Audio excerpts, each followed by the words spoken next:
the lane. 15-10. Touchdown, Chargers.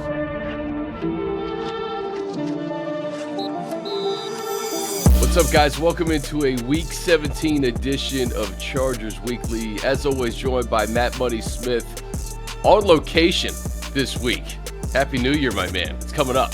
Yeah, Happy New Year, everybody. Happy holidays. I pulled the Urban Meyer, but thankfully I behaved myself. I stayed back in the hometown after the team did not hop on the team charter. I came in a couple days early. I'm from Northwest Indiana, so the schedule makers did me some sweet favors for the Christmas season. Got to see the family for the first time in like 5 years on Christmas, so that was nice. And then instead of flying back with the team, stayed here, and then our friends at a certain airline decided to start canceling flights at a rapid rate, and I got quite concerned. But as of right now, knock on a sure microphone, my flight will take off tomorrow, and I won't have to run a scramble drill and figure out how to be at this game on New Year's Day. Dude, some of those images from the airport are unbelievable. Like you said, we won't name the airline, but, I mean, overall, just travel has been ridiculous this week. Yeah, selfishly, if they know how to take care of me, then we're good. Then we're okay. So be it. Well, Buddy's still in the Midwest, basking in the Chargers' 20-3 win over the Colts, clinching a playoff berth for the first time since 2018. And Money, I think we say it every week talking about Justin Herbert, winning games on the arm of Justin Herbert. Well, this was all about the defense, man, and the defense has played unbelievable the last 3 weeks. And you could throw out the caveat, it was Nick Foles. It was a Colts team that didn't really have much to play for, but I don't really think that mattered. 177 total yards, 7 sacks, 3 picks, 0 for 10 on third down. This team has been so dominant on third down over the last 3 weeks. And you talk about a team, I think, peaking at the right time, especially on the defensive side of the ball. I mean, this is, I think, what we kind of expected throughout the year. You had so many injuries, but a switch kind of flipped here, and this team is playing really good defense. Yeah, they found a rhythm. They certainly have, and I think the caveat probably has to be dropped in there. This Colts team's been really bad all season, but it gets wiped out because of what they did against Tennessee and Miami. So this is just the third game in a row where the defense has looked like this. They're sacking the quarterback. They're the best team in the league on third down. You mentioned 0 on Monday night. Previous 2 weeks, 3 apiece. So I think it's 3-4-3, if I remember right. 3 for 10 for the Raiders.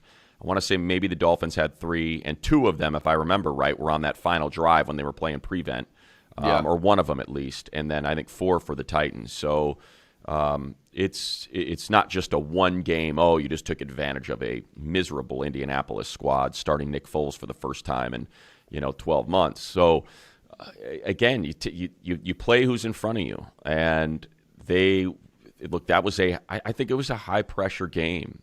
Anytime, you always hear it, right? Like, here's the magic number, it's 1, and then you hear about we hear it every year, right? There's these baseball teams that go on these 6-game losing streaks when all they got to do is win 1 to punch their ticket, or the way it works in basketball, and like closeout games are tough. And the NFL's a little different because you're not playing the same opponent or anything like, or an opponent multiple times. But you have that in front of you. It's like, hey, if you don't get it here, okay, well, now you got to, get back home and face a Rams team that won the Super Bowl last year, even though they've been terrible this year. And then after that, it's a Broncos team whose defense has been number 1 in the league. So it was a high-pressure game. And the defense came to play.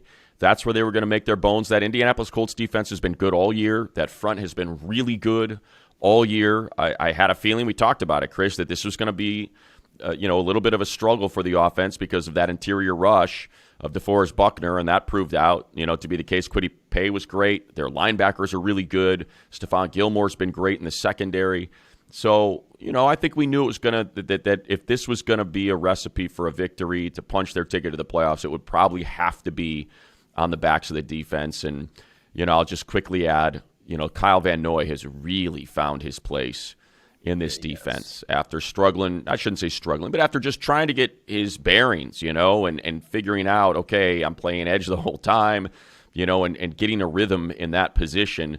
it's finally showed, and man, has it showed. He's been one of the best players on the field for either team in each of these last 3 games, and certainly that was the case on Monday. Yeah, he was on McAfee too, and it really off the field too, Money. I think he said he was hurt and not playing his best at the beginning and middle of the year, so he was kind of hesitant to kind of be that vocal leader in the locker room. But these last 3 weeks, he's come on and he has kind of felt the like it's okay now to have these player-led meetings. And he said it on Pat's show. He said, I'm a winner. He goes, everywhere I've gone, I win. And, you know, if you don't like the way, you know, we hold you accountable, too bad. This is what it is. And I've seen some of these guys, Sebastian Joseph-Day, Khalil Mack, Kyle Van Noy, guys who weren't here last year, who they brought in because A, they knew the system, B, they were leaders in their own right, and they had won at different spots. You're seeing those guys really start to take ownership of this defense. And then you add in the fact that guys like Drew Tranquill, second year in the system, Nas Adderley, Michael Davis, guys who had been here before who were trying to kind of find their way in this system. They found their way. Alohi Gilman's another guy, man, who's been just so steady all year long. That 4th and 1 where he jumped over the line, he said he was channeling his inner Troy Polamalu, pulling Nick Foles back. I mean, those are the types of guys that have really kind of set the tone late in the season. And we don't even mention Derwin James. Derwin didn't play the last 2 weeks. That was one of the more vicious hits you're ever going to see. But I love what Brandon Staley said after the game. They set their guy up. That was their fault, not ours. 100%. And that's what – listen, you can't tell me that – first of all, I know Derwin. I know Derwin's intent. Derwin just plays freaking hard. And that hit, I have to believe, got the defense up a little bit, like, oh, okay, this is what we're doing, you know? And Derwin sacrificed his body. You know, he's in concussion protocol right now. But it just shows you, when this team's healthy, and hopefully they get Joey Bosa back at some point, they could be a force in January. Yeah, look, I think you just to that particular play, and I you know, obviously I'm calling the game, so I don't know, but I guess Troy, you know, went on a pretty healthy rant about how upset he was about it, and you said it. You know, we're biased because we're around Derwin. We love Derwin. He's one of the best dudes you'll ever be around. But it's just not in his character. He's not a dirty player. He never has been. You know, he respects the game, respects his opponent. You know that week in and week out. And Brandon Staley said it perfectly. Nick Foles absolutely set him up. I mean, that ball is floating out there. Derwin is you've got to be able to see him just sitting there behind him. As long as that ball is up in the air, he's got a chance to, you know, really break on it. And I think ultimately what happened, and you know, you'd have to ask him, but because of the concussion, you can't talk to him. But I think, you know, he was going for the ball. Like, that's what my view of it was, and it kind of happened right in front of where we were calling the game. Is the ball was caught a little bit high, and it looked like Derwin was kind of just coming in to put his body and his head right on that ball to try to pop it out, to force the incompletion. And, you know, Derwin, unfortunately, is a victim of his own genetics. He's so big. Nobody else can do that. Nobody else can do that. Yeah, he's not your average size defensive back. He's 2 inches taller and 15 pounds heavier than your average, and just as fast, if not faster, and more explosive. So, like, you combine all that, and those are the kind of collisions you get. I get the whole flag, because, look, when you drop your head to try to pop it out, yeah, he caught the guy on the chin because of where he was coming in, but it wasn't a target. It wasn't like he was trying to lower his head to crack this guy in the skull and do that kind of damage. To me, it was like Derwin kept saying and screaming on the sideline, I hit his shoulder. Yeah, he did. You know, so it's unfortunate. I'm happy that there was no additional discipline. Now I just hope that he's okay and that he's able to come out. Because as you said, before he left, boy, what an impact he put on that game. I mean, his pressure forced the interception that Michael Davis got, and then he intercepts the ball himself with just a remarkable grab to get that knee down, you know, on that right sideline. And it was kind of building toward one of those signature Derwin games. You just felt like a sack was coming for him. You know, it's going to be a sack, interception. Maybe there's a forced fumble in there, something like that.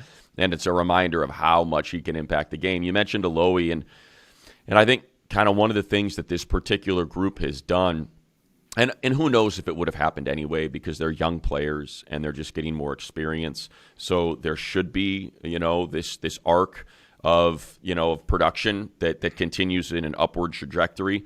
But, Alohi, Chris Rumpf, who's now had sacks in back-to-back games, Braden Fehoko, how well he's played at the point of attack, perhaps under guys like Austin Johnson and Sebastian Joseph Day, and having those guys around him, that helps Fehoko, that helps Gaziano get his first career sack. He had a tip ball, things like that. So I think you make a great point, which is sometimes it's not necessarily in the box score, but it's professionalism, it's experience, it's veteran leadership, it's the stories about Khalil Mack taking these young guys out that are, undrafted, practice squad, Fehokos, Gazianos, Davisons, building this camaraderie, picking up the tab, on these nice dinners, letting them know how appreciated and how important they are.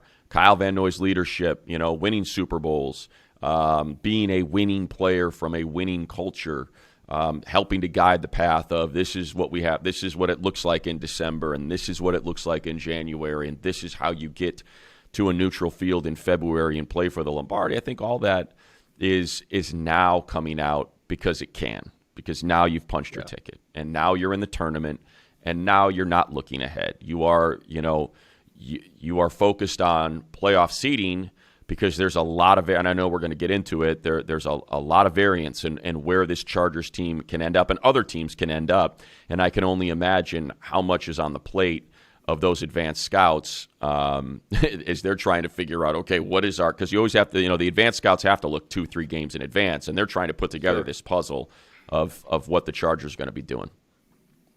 I sat down with Sebastian yesterday just to talk about him playing his former team, but I asked him, I said, for the fans, they probably point to that Miami game as the start of, okay, this is when the defense really started to come on. I said, when did you kind of notice that this was going to be something? And he said, actually, it was the Raiders game. He's like, the way that they started that Raiders game with the 3-and-out, the pick six, Bryce Callahan, and then it just kind of got sideways. But he said, we kind of knew then, like, all right, this defense kind of has figured it out a little bit.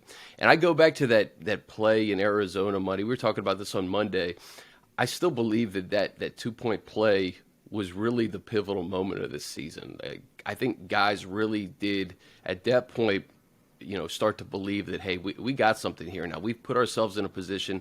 We do this podcast every week, man, and I think it's very easy for fans to be kind of prisoner of the moment. Like, when things are going good, you're really excited. When things are not going great, you're really down and negative.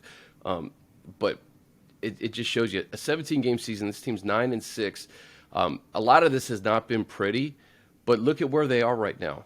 They're in prime position to get the 5th seed if they just win out and Baltimore loses a game. Or I think I saw something yesterday where if Cincy loses out, Cincy could be the 1 seed or the 6th seed, man. That's how tight this AFC is. The Chargers have played the Chiefs games by a field goal, 2 games by a field goal. So you can't tell me that the Chargers is the 5th seed, don't have a good a shot as any to make noise in the postseason. Yeah, just going back to that Raiders game, completely agree. And look, there's a reason why the third down stats go back to that game, because the defense was dominant for a healthy chunk of that game, and just things, get sideways. And I guess, if you want to focus on sort of what went wrong, I went back and watched every drop back and every offensive play in the Colts game. And I think you can trace it back to that Raider game as well, right? So they start, they get the pick six. They can only convert, the field goal instead of getting a touchdown on the other turnover. And then they start the third quarter with a chance to build a lead and build on their lead. And instead, it's a fumble, and the fumble turns into a touchdown. And then the next 3-and-out turns into a touchdown for the Raiders, and they get the momentum back. And so I think when you look at the Colts game, and it's like, okay, when are we going to get that offense? I thought, when are they going to get that offensive, when are they going to get this offensive game? The game where you're like, oh, yeah, there we go. There's our 30-point game. There's our 450-yard game. And like I said, I think the way the Colts defense has been playing all season, and just the way that the sort of the terms dictate themselves, you could have punted every possession in that game and felt pretty good about how, about getting out of there with a win. So I think, it's a defense that piled up sacks. What did they have, 4 or 5? I think they had 4, if I remember right, against the Chargers. I think they... Who, the Colts? Yeah, the Colts game, I think it was 4. Buckner, Pay had 1. Yeah. So, right now. And I think according to PFF, it was the most pressured Herbert's been under all season. So, it's funny. I got home and 4 sacks. Yep. Yeah. So I got home 1 a.m. I drove home from Indy. Next morning, get up, whatever, talking to the parents and the wife and the family and stuff. And they were like, oh, it was great. We were able to sync up your call with the TV, and the whole family was sitting around listening to you and DJ and Shannon and watching it, and it was awesome. And they were like, man, it was such a rough game for Herbert, though, man. Oof, that was tough to watch. And I was like, really? I didn't feel like that at all. I felt like Herbert actually played pretty well. And so when I went back and watched every drop back, I was like, holy crap, I did not, you don't realize the pressures because you're in the moment, and like when I'm calling the game, I've got to watch the play, but I'm also kind of scanning downfield to see what's open, figuring out where he might go to call the complete, all that sort of stuff. And I don't think people realized how much pressure he was under in that game. I mean, it was constant. It was a lot. He was under a lot of heat, and that's nothing on the offensive line. Well, I mean, I guess it is on the offensive line, but again, it's one of the better fronts they're going to face all season. I mean, Buckner is an all-pro level player. Pay has really come on. And we know Yannick Ngakoue has just been as consistent as any edge rusher. I think DJ made the joke. He said, what did he say? He's like, I think if Gus went to coach high school, he would bring Yannick Ngakoue with him. So I think it's, and look, he made some, and what I'm getting at here is, there were some really good plays that were made in that game that unfortunately, didn't hold. There was that long completion to Keenan that got that the completion didn't, it was broken up by the ground and by the player. It was a little bit behind it, but that was a 25-yard throw that could have set up a touchdown. In the third quarter, we finally could have had our first third quarter touchdown perhaps, and Pip gets called for the hold, which was a hold, on that toss to Parham that was perfect, that would have given you a 1st and 10 from the 29 of Indianapolis. So things like that.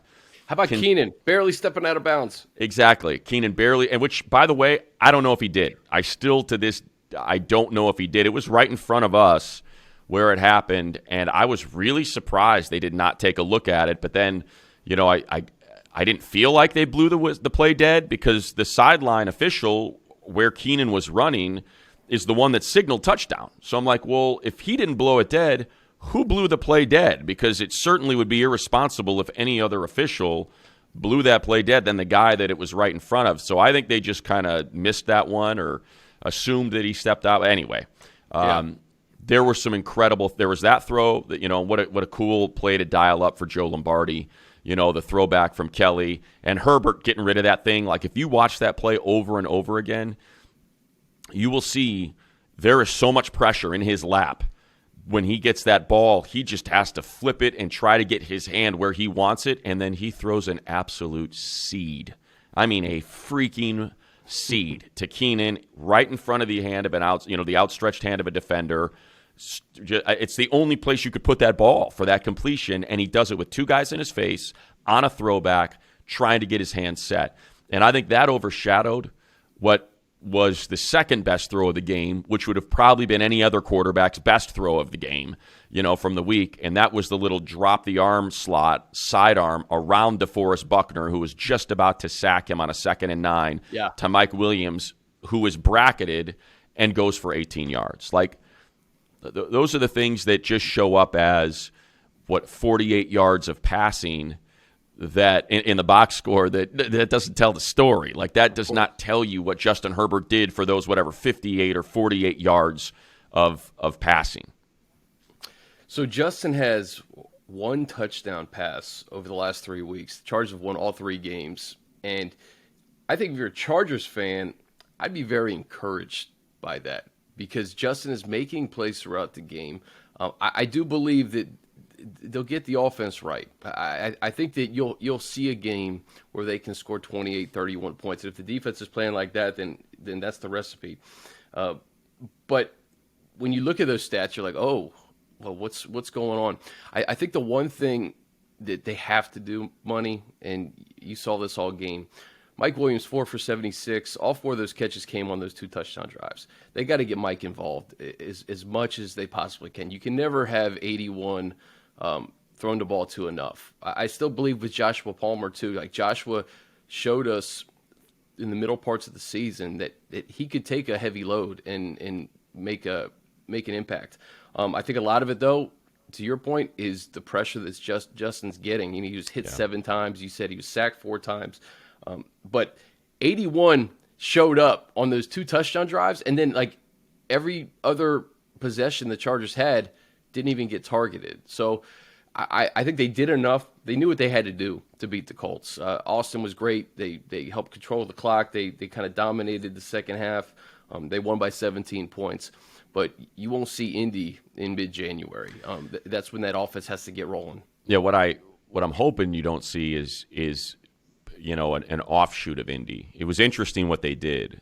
So what the Colts ended up doing, and again, when you go back and watch it, unfortunately, you don't see it during the game. I think DJ might have mentioned it. I think he did mention it during the game because he sees everything. But it really jumped out to me when I went back and watched all the dropbacks. They bracketed Keenan and Mike on every play. Those 2 guys.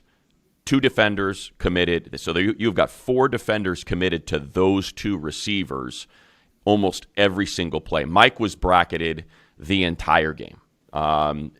There were 2 guys on him the entire game. Keenan, I would say, and look, somehow Keenan still got 11 receptions out of it. Yeah, but I would say on 80% of his routes was bracketed by 2 guys, and then they were like, all right, we can get away with rushing 4. We're going to commit 4 bodies to these, and then we're going to try to mix and match and hope pressure gets home before Herbert can find or one of these other receivers can break away from single coverage. And so that was their plan, and it worked pretty darn well. So the thing is that Indy can do it, because, again, they've got Ngakoue, Pay, Buckner. Those guys are all really, really good at rushing the passer, and we know that that's what Gus has always done. He always rushes 4. He doesn't believe in blitzing. Yeah. So, depending on who they face in the playoffs, it'll be interesting to see if they try to take that model, because I do think it was effective in getting rid of Mike and making it very hard for Justin to find Mike downfield before the pressure got to him, before Mike was able to break away. There were a couple plays in there where I think maybe, but that's just asking so much. A guy's got a clock in his head, and you kind of get a feel, Justin is going to get a feel for what the pressure is and how long he has to throw. And he got tagged, I think, twice on balls that he probably should have got rid of, but I think he was just so frustrated in trying to let those routes develop that were just very hard for him to get because of the double coverage that Mike was facing. So you take that piece of it, and again, that's frustrating, but there's just a lot that you kind of said to get to. So the other thing is, he's got 1 touchdown in the last, I think, 10 quarters, right? Yeah. And 3 interceptions in the last 10 quarters. So and I brought this up on the broadcast with DJ. I said, hey, if you were to draw it up, and I said, hey, you know what, Justin's going to throw 3 picks and no touchdowns in 10 quarters, but you're going to get 5 rushing touchdowns, and the ground game's going to average over 4 yards per carry. How you feel about that? Sign me up. Sign me up. For as unbalanced as it's been all season, when you look at the totals, I want to say there's 600 it's around 630-ish pass attempts, and I think it's around 350 rush attempts. Like, that's how out of balance we are right now on this team, run to pass. So to be able to try to get that balance back in tow as the playoffs come around, and you don't know if you're running or passing, and you have to honor those play actions because we know how effective those have been.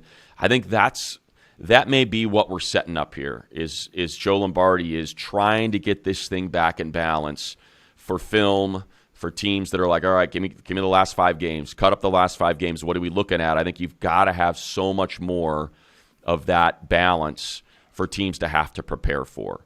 And then I think, just if I'm going to nitpick, because I'm sure we'll probably move on from Indy here and shift, but like, if I'm going to nitpick, there's a couple things I just don't want to see.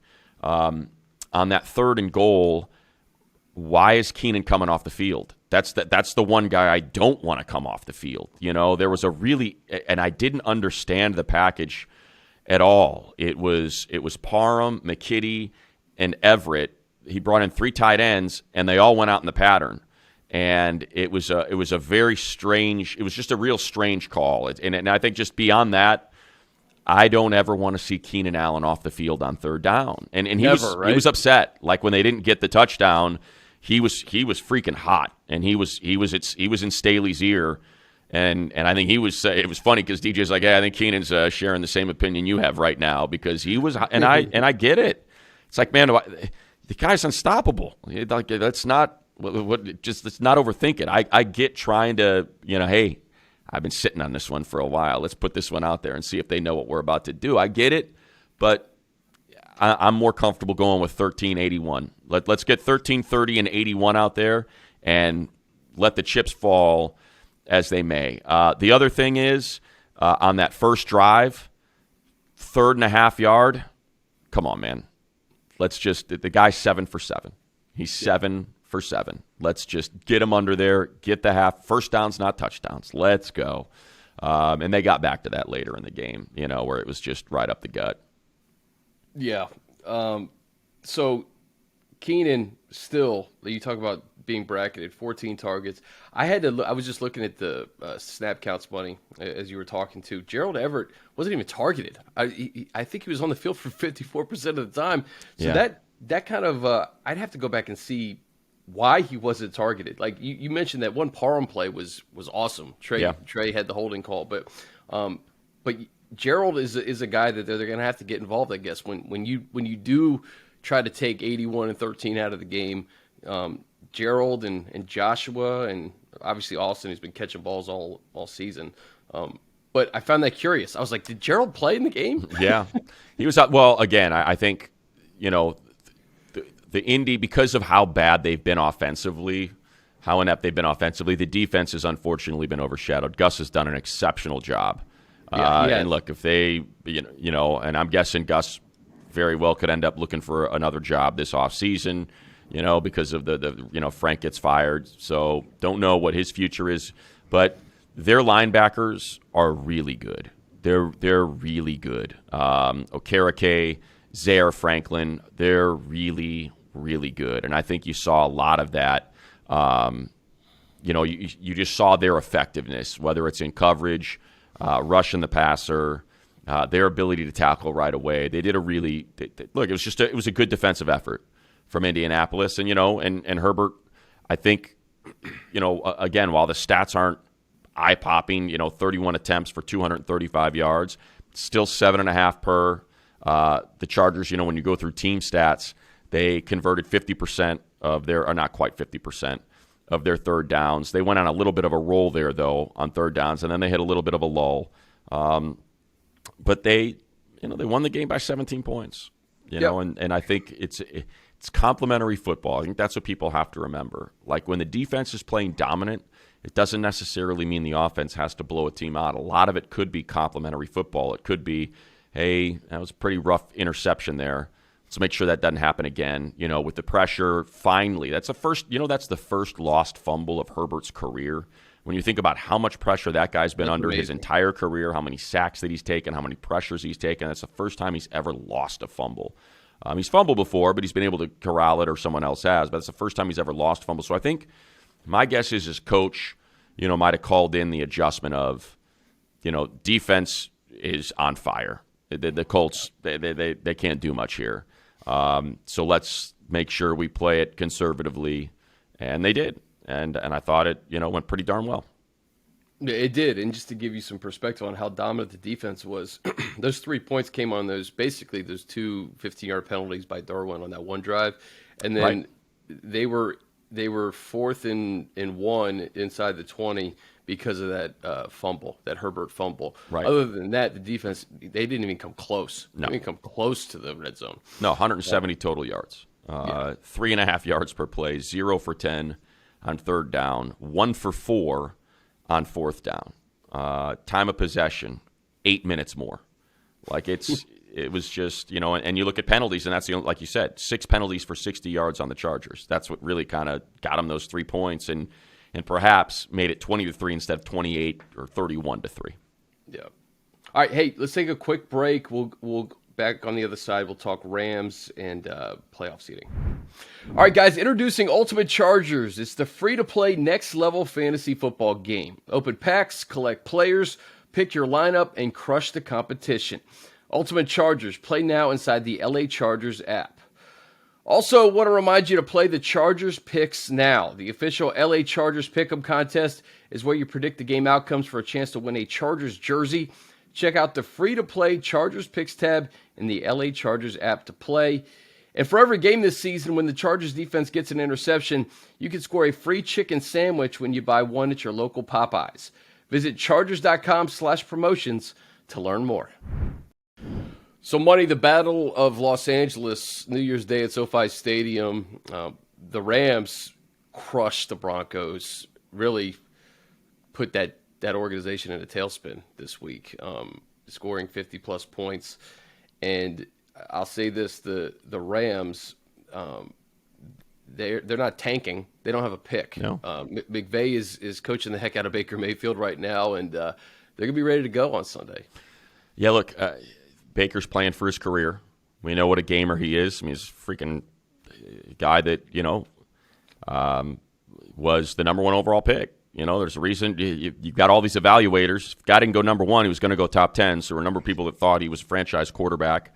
He was for a second in Cleveland.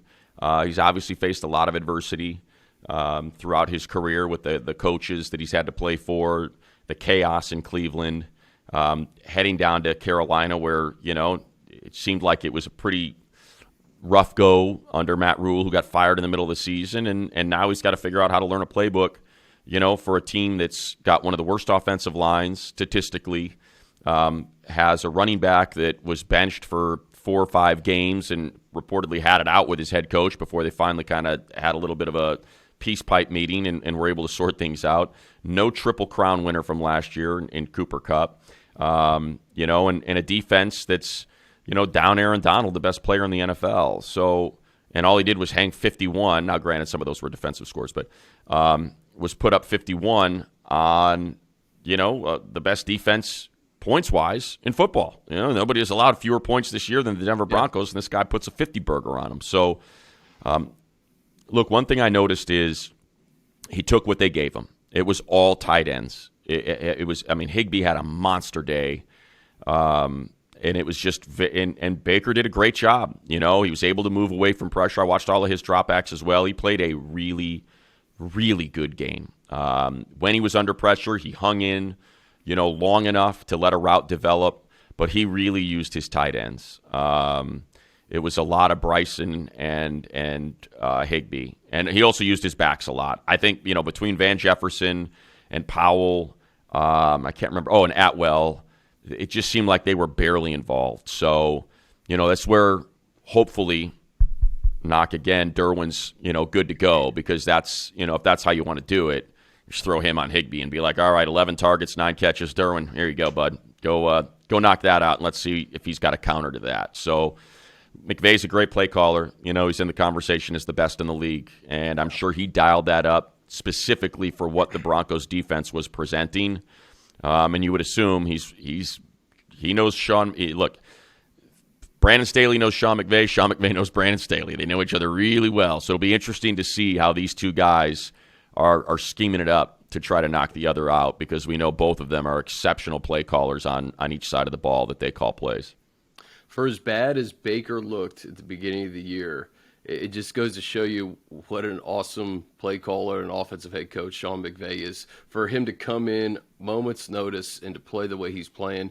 And listen, Chargers fans maybe should give the Rams a gift basket, right? They completely buried the Raiders in any chance of the playoffs a couple of weeks ago in the last seconds, and put the Raiders into a tailspin where they're going to have a new quarterback next year. Yeah. They completely, unfortunately. Yeah.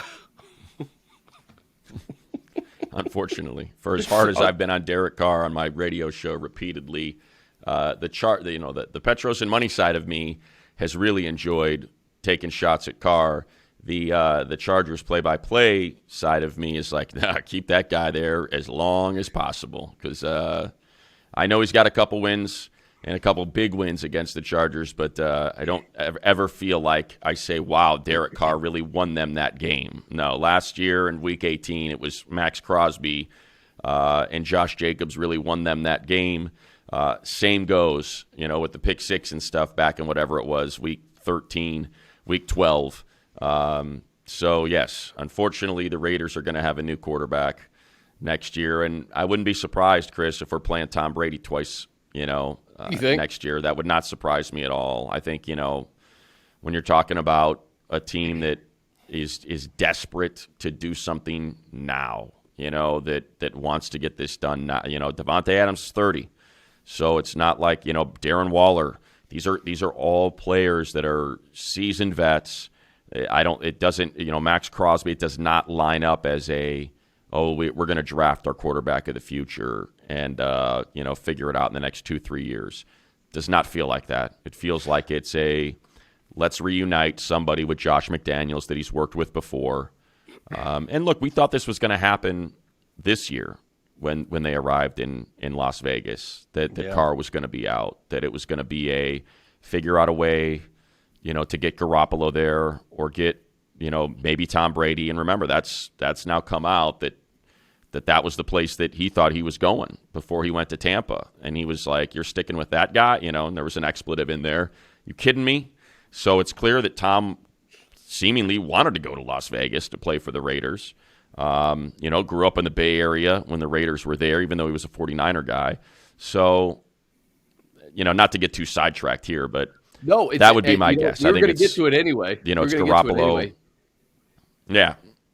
I think it's Garoppolo, Brady, or, I just, there's a lot of people that are speculating, maybe, Bill Belichick will bring – Derek Carr is not – I can't see that marriage at all. I don't see – I could be wrong, but that just doesn't seem like a fit to me, Derek Carr, Bill Belichick. But who knows, and they're talking about maybe if he's over Mac Jones, that Mac Jones gets traded back to Vegas and Carr goes to New England, but I just can't see that. I think it's more likely he gets cut than traded. It's such dangerous business to have $40 million on the books and trust that a team is going to go through with a trade that's sort of been agreed to before you can actually consummate it a month later. I think they would just as soon move on, and that's why he's not playing, so the injury guarantee doesn't kick in. Yeah, Carr's going to have a market, though. I look at a team like Arizona or Tampa, like when Brady does move on from Tampa, they're going to need a quarterback. Yeah. Arizona, they're going to need a bridge guy until Kyler's ready. But you know what? What about Lamar Jackson in silver and black? I feel like they're going to pull out all stops because you said it. They have the tight end in place. They got a slot guy. They got Devontae Adams. They have a heck of a running game. And I something that stuck to me at the beginning of the year, I think Steve Young said, if you put Lamar Jackson in an actual a passing offense with a passing guru, look at what he will do. Look at what he could accomplish. Hey, as the play-by-play person for the Chargers, I'd be all for it. You would not want that. Yeah, let me. No, I do want it. I absolutely want it. Oh yeah. Okay. You want to put Lamar Jackson into a passing offense and ask him to drop back and try to distribute? Let's go. Bring that in. There's a reason the Baltimore Ravens built the offense the way they built it, because that's what's a complete nightmare for teams. When you're able to level the numbers, because a guy can take off and run, and now you've got wide receivers that can block and tight ends that can block, and a running game that can, that's 230 pounds, and you're rotating 3-4 guys, and that's a nightmare. The one thing that gets the Ravens every year is when Lamar drops back to throw and they're not making first downs. And I'll never forget the wild card. And maybe my sort of approach and my position is distorted because, man, when we went in to play that wild card game, and I was floored at their approach. I was like, do you guys not remember what happened 3 weeks ago in Los Angeles when you ran the ball down the Chargers' throats and Lamar was freaking running and all these dudes were running the ball, and they come out and they start throwing it around, And next thing you know, you got incomplete passes, you got scrambles instead of designed runs where you're fumbling the ball, and the Chargers go up 2 scores and they can't recover. So by all means, thanks, Steve Young. Drop them in there. It'll be interesting, though, because that's going to cost you 2 first-round picks. And I do think a team would be willing to give it up. If they put that franchise tag on Lamar, I could totally see a team giving that up. But and again, I think you have to design the offense specifically for his exceptional skill set. I mean, he's an incredible player, and I would be all for it. If I didn't have a quarterback, 100% I'd give up 2 firsts for that guy. But I do think, you've got to design something specifically for his unique talents because he is unlike any other quarterback in the league. And I don't think it's drop him back and let him distribute. I just don't think that's the effective way to do it. Yeah. Maybe not so much drop him back, but he's never had a Devontae Adams. No, you're right. So you get him a weapon like that. And yeah, I think that's fair. But and Darren Waller and, pass catchers and stuff. But yeah, I think, hey, I've gotten next year it'll be fun. Listen, the speculation of Lamar Jackson in silver and black has gotten this podcast completely off the rails. The reason we even got to this point is because the Rams wrecked the Raiders season. The Rams put the dagger in the Broncos season. Nathaniel Hackett fired, and I don't necessarily think we need to go like, okay, what do the Chargers need to do to win to beat the Rams? They just have to keep doing what they're doing. They have to play great on third down.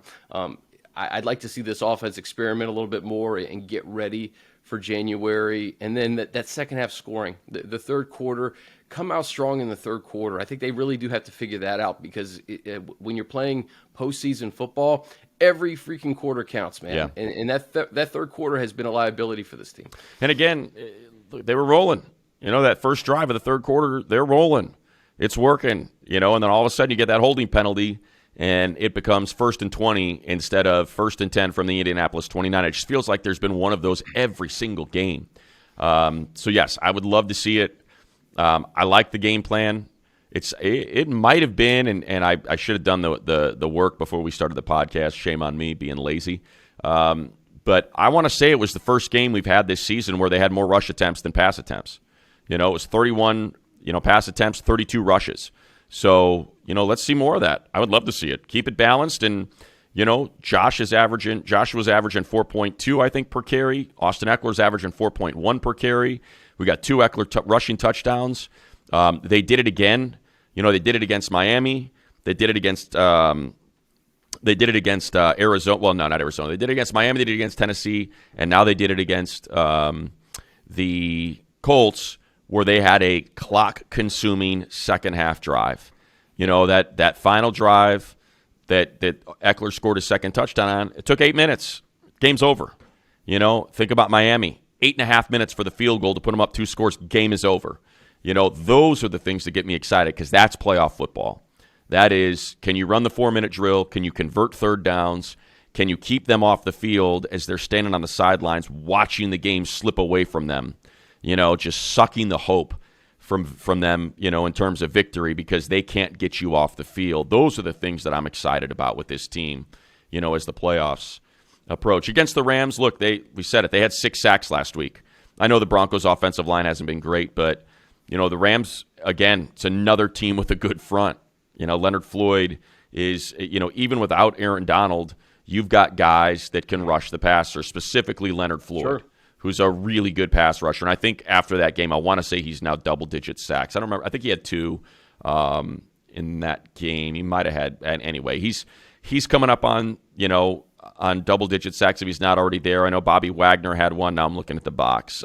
Murchison had a couple. So they can get to the quarterback. 12 quarterback hits last week. Now, look, Russell has been a giant disappointment this season and does not look mobile at all, despite being a mobile quarterback. So a lot of that plays into it. But I think it's another test for this offensive line to see if they can give Justin, some time to throw the ball and take advantage of opportunities that present themselves downfield. All right, let's look at the playoff picture real quick because the Chargers have all but locked up the 6th seed, right? So right now, well, they need one more win to lock up that 6, right? One more. And so, it's official. They'll officially be no worse than 6 if they get one of these 2. So a win against the Rams or the Broncos gets you the 6th seed guaranteed.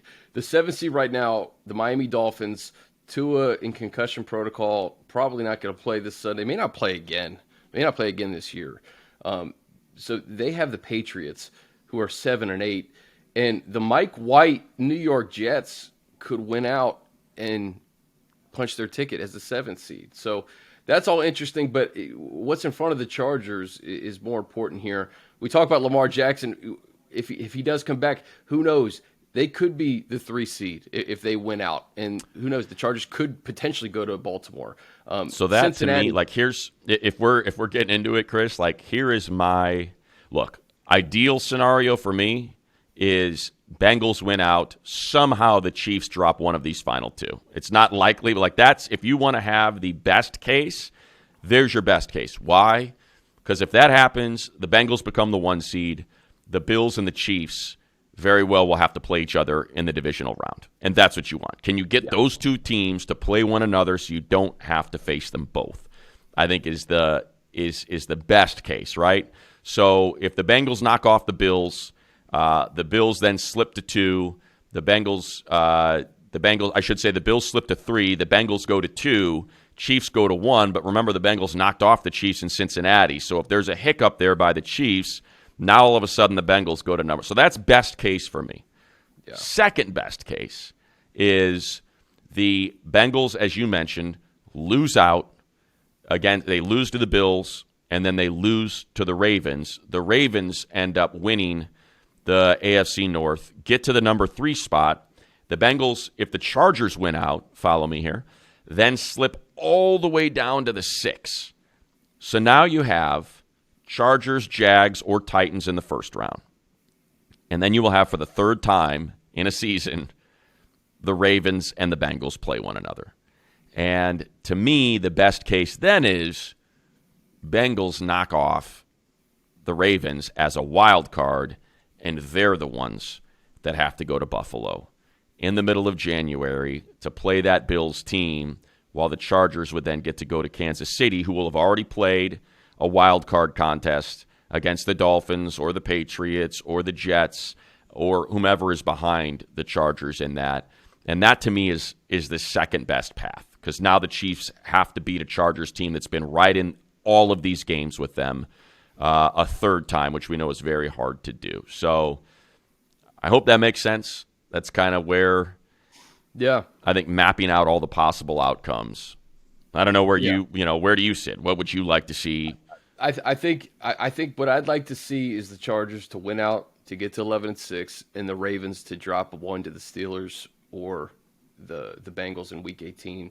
You go to Jacksonville or Tennessee, and then bring it on, whoever it is, right? Like I think getting to the 5 seed and having a revenge game against Jacksonville or a game against Tennessee and Malik Willis on the road can really kind of set the tone for the postseason. You either get revenge over the Jags, or you beat a Titans team. You're feeling good going into whatever cold city that's in front of you. Like that's, I think, the most likely scenario to me. I think the Chargers are capable of just beating the Rams, beating the Broncos, playing the winner of that AFC South contest in Week 18, which is so weird because, like, it's one thing to rest your guys right before a game, but like the Titans and Jags are in this really unique situation where whatever they do this week has no bearing on Week 18 and getting into the postseason. Right. So, like, you're seeing the Titans, they're resting a bunch of dudes. I mean, they really can't rest guys.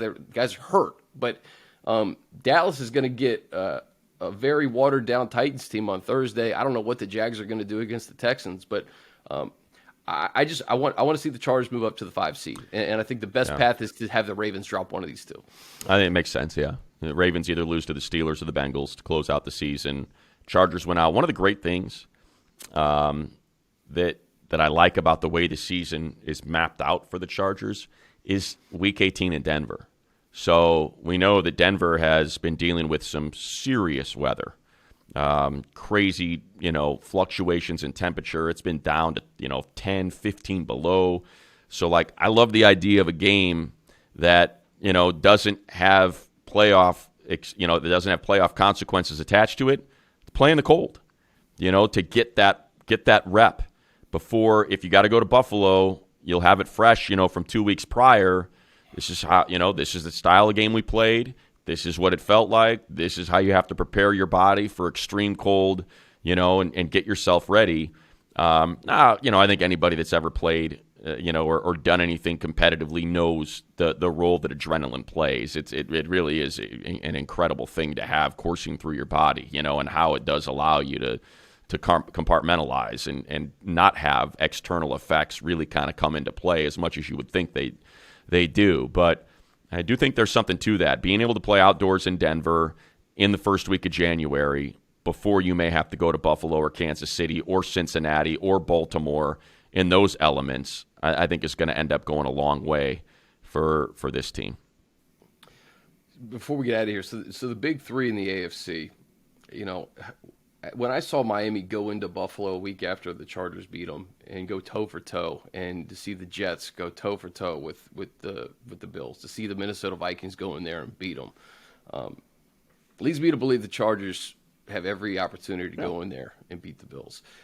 They beat Cincinnati last year in December, cold weather, up 24-0. They have played the Chiefs in Arrowhead as tough as any team in the NFL. They beat them last year in Arrowhead. So I think a lot of the guys on this roster have experienced beating premium teams, whether it's in the cold, whether it's in their home or visiting stadium. I don't think this AFC playoff picture should intimidate the Chargers in any way, man. I think if they just play who's in front of you, play the defense you're playing, and then, I truly believe Justin Herbert, he rises to the occasion. And I think that if they can just have everybody meshing at the right time, this could be a special postseason. Now, at the same token, they may enter January without having beaten a playoff team because there was no playoff teams on their schedule. The only playoff teams on their schedule, Jacksonville, Kansas City, and San Francisco. Because if Tennessee drops out and Miami drops out, those were once playoff teams, not anymore. So what better way to kick it off than getting revenge on the Jacksonville Jaguars, right? Yeah, look, we've seen it a million times, that the number one seed doesn't end up making the Super Bowl. We've seen wild card teams. Last year, the Bengals, managed to sneak in at the end, and they had to win 2 road games. They had to win a game. What did Burrow get sacked 9 times? In Tennessee, they win that game. They go to Kansas City. They have a miserable first half, make some adjustments, come alive in the second half, win in overtime in Kansas City. So, it can be done. We've seen it. We saw the Patriots do it, right, against Patrick Mahomes. Yes, they've been to the AFC Championship game 4 times, but they lost 2 of those games in Kansas City. So we've seen them drop. Look, the stats are misleading in that game against the Bears for Josh Allen. He did not have a good game. It was the fourth quarter where he was able to pad those stats a little bit. He threw 2 bad interceptions.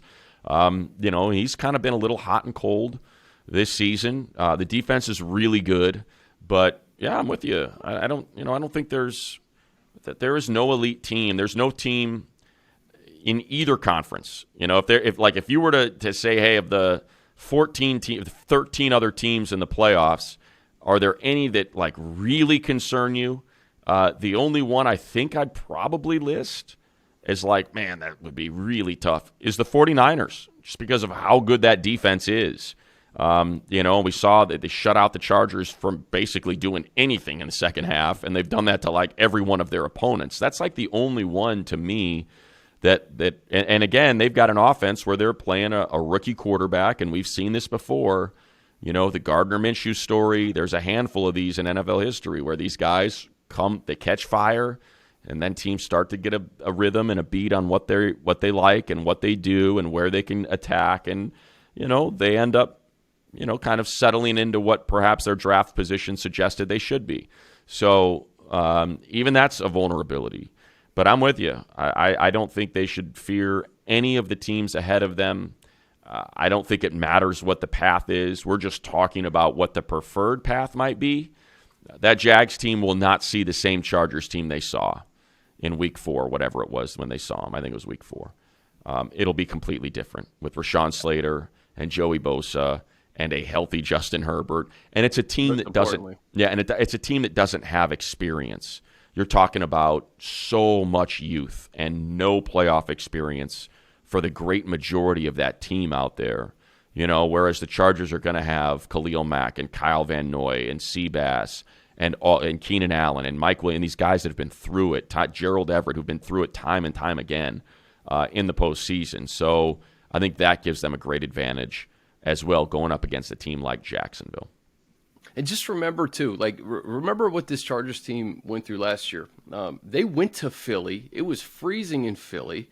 I know Hurts is a bit of a different player now, and they added A.J. Brown, but ball didn't hit the ground. Justin Herbert was awesome in that game, and they won against the Eagles at Lincoln Financial. And I go back to this year, too. No Keenan, no Mike in Santa Clara.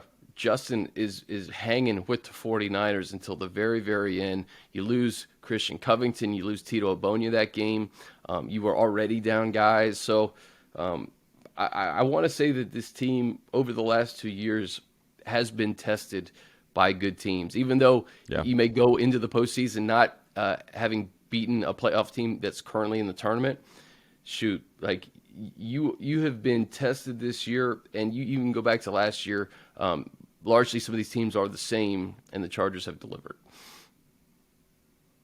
That's all I have to say, Mike. I think a lot of times, hey, listen, to put a bow on it for me, I think, we talk about it all the time, and it's a cliche in the NFL. It's not necessarily always the best team. More often, it's the hottest team. And if the Chargers go into the postseason having won 5 games in a row, sitting at 6-6, that sixth win coming off a 2-point conversion at the very end of the game to kind of set the tone, or whatever it was. I think it was, what were they? They were 5-5. So yeah, they lost the game to the Raiders. But the game against the Cardinals, like you said, they really kind of kicked this thing off. They have a little bit of a hiccup against the Raiders, and then dominate the Dolphins, dominate the Titans, dominate the Colts, and just keep rolling. I think, especially if it's a defensive led, just watching the numbers change so dramatically. The third down numbers, the rushing numbers, the total yards numbers, the points per games. These are all categories that the Chargers were like 32, 31, 30. And now you're starting to see 24, 21, 25. And it's still bottom half, but it's a reminder of, holy cow, this team is playing great. And they've been the best defense in football the last 3 weeks.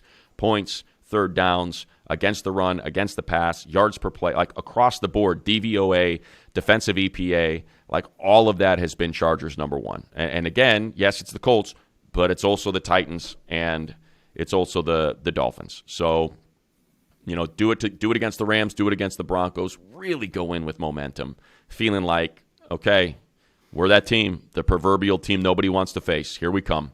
And you put your opponent on its heels a little bit. And allow me, if in fact they do get the 5, I'll just plant the seed right now before everybody else starts belly aching about it. Yes, they need to change it. They need to change. If you win your division, congratulations. You won your division. You're in the postseason. But just because you win your division does not mean you get a home game. Once you get into the postseason, it should lay out by record. It should not lay out by 4 division winners, 3 wild cards. It should simply go in order. You win the division, you get into the postseason. That is your reward for winning the division. It does not mean you get slotted ahead of a team that finished with a better record than you. So they go 11-6 and roll into a Jacksonville 8-9, and people are going to, they're going to start again. And I think it's deserved. It does not make sense to allow a team with an 8-9 record to host an 11-6 team. It should be changed. You can get into the playoffs, but you can't host a playoff game. That's what could happen in the NFC too. It will. The Cowboys may have to go to Carolina or Tampa, I guess. Yeah. But these South divisions, they may actually lead to change. I hope that happens. Actually, buddy, that's a good point. Yeah, it doesn't. I just don't. They're like, well, no, division's got to mean something. It does.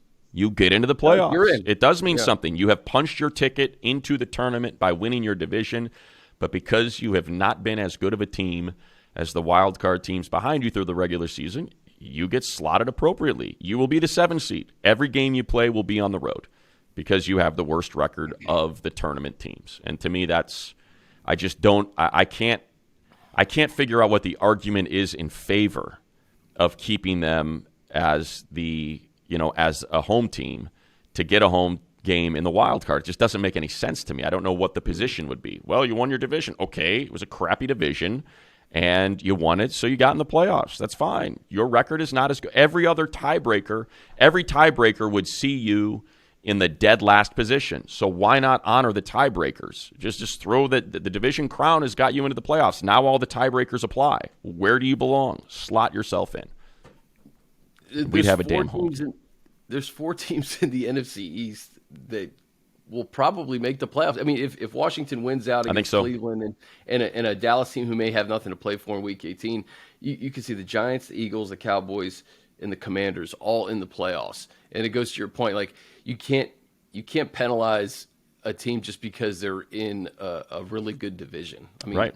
It's very rare to see 4 teams from a division make the playoffs. And the funny thing is, like when the Giants and the Commanders played for that tie, everybody castigated it. They're like, "Oh, what a stupid move! You got to win and not." And it's like, no, look, that's what will get both of those teams in the playoffs. I think everybody wants to see the Lions. They're such a great feel-good story, rallying here at the close. If they can knock off the Bears, and then you got this, potential win and get in for the Packers and the Lions. If the Packers beat the Vikings this week, that could be the Sunday night.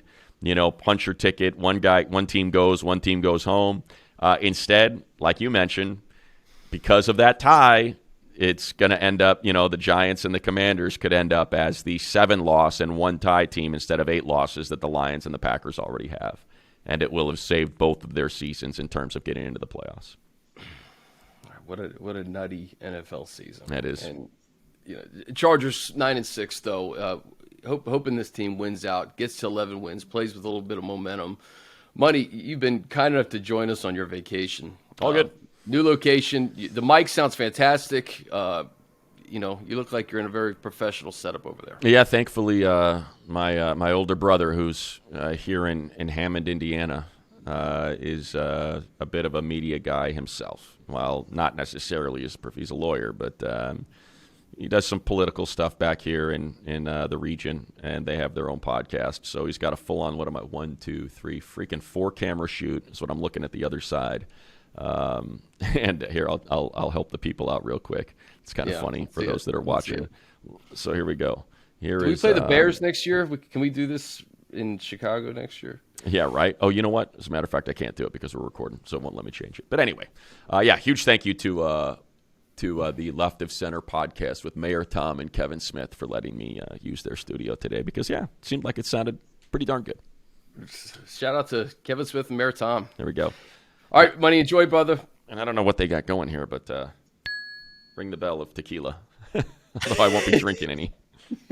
Hey, what time is it over there? 10:15? It's 10:17 right now in the morning. Wait a few hours. Absolutely. All right, buddy. For Money, I'm Chris. This has been Chargers Weekly. We'll see you at SoFi Stadium on Sunday.